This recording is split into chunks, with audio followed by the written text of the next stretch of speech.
First major winter storm of the new year is now on the way, just as the last wave of holiday travelers return home.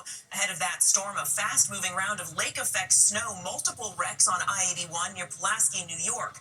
Neighborhoods buried under 2 to 3 feet of snow, with more on the way. But the bigger threat beginning tomorrow evening across 1,500 miles from Kansas to the Atlantic coast. Meteorologist Jeff Smith of our New York station WABC is tracking it all. Jeff?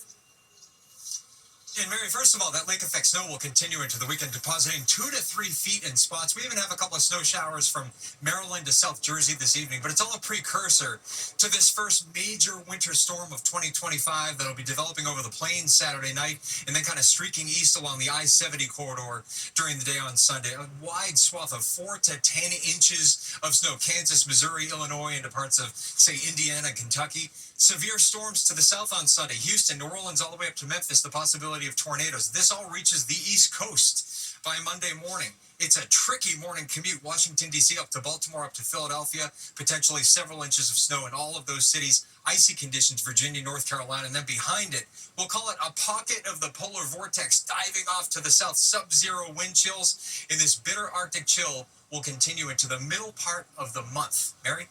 Jeff Smith from our New York station WABC, thank you.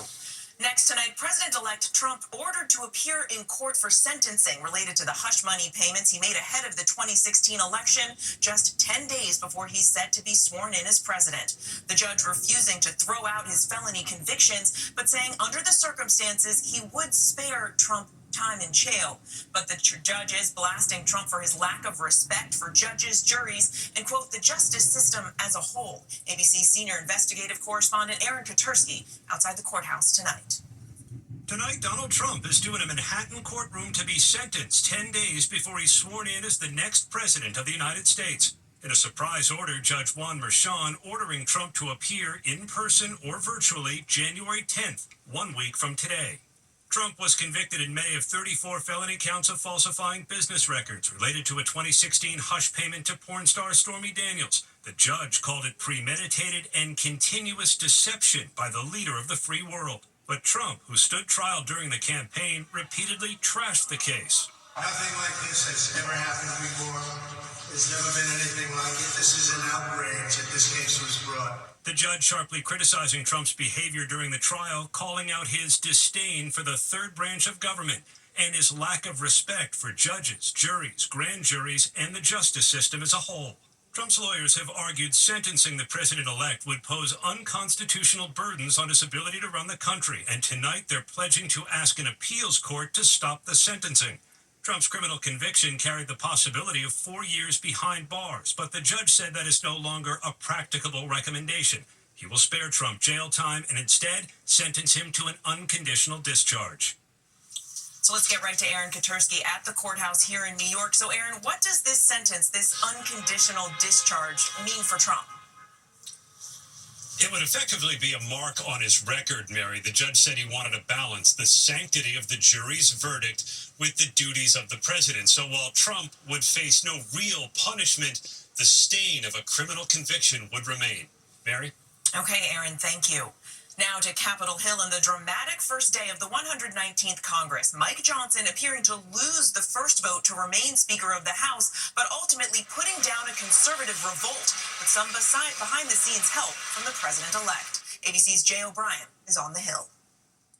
The Honorable Mike Johnson. Tonight, Mike Johnson re-elected Speaker of the House in dramatic fashion.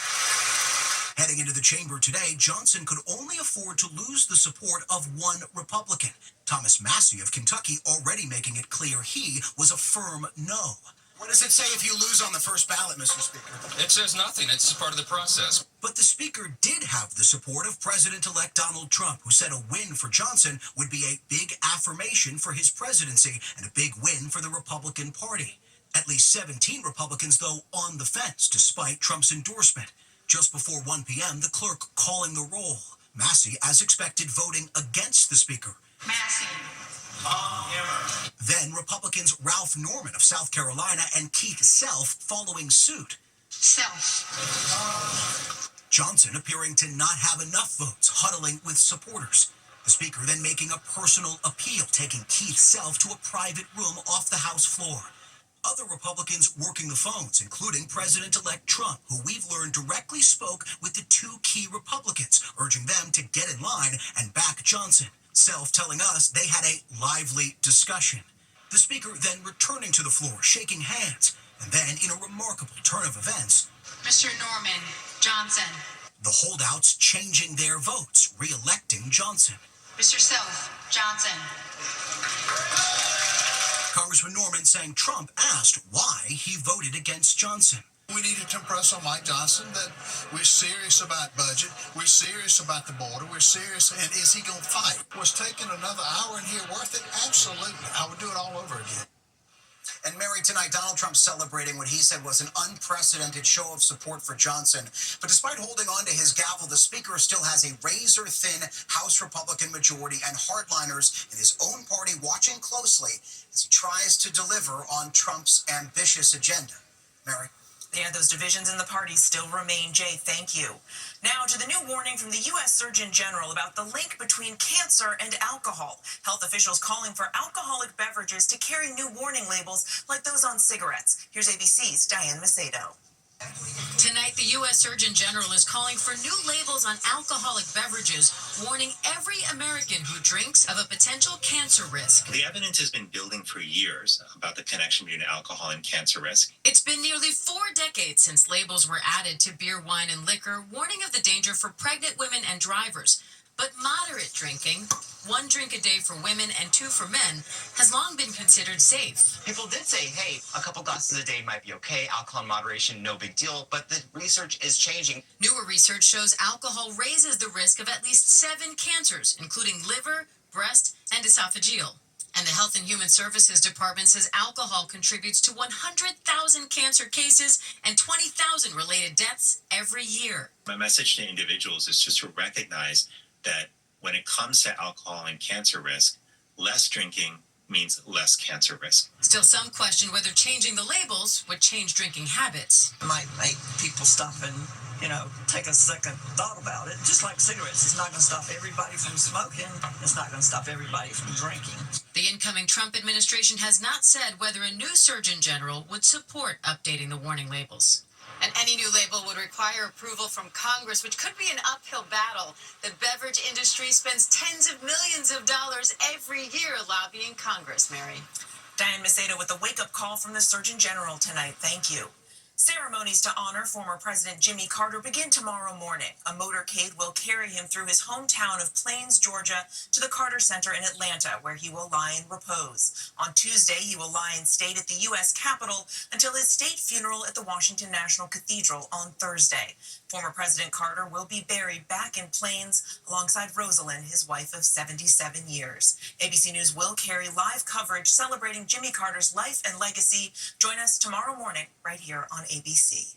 And when we come back, Apple's $95 million settlement, the lawsuit accusing Siri of eavesdropping, and new images of that deadly plane crash into a building, the plane slamming through the roof, erupting into a fireball. Video from inside the warehouse, what authorities are now saying.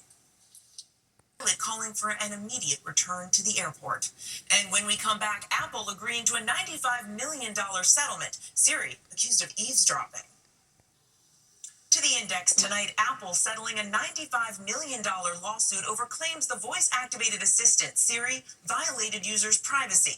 Customers say Siri recorded conversations after being unintentionally turned on.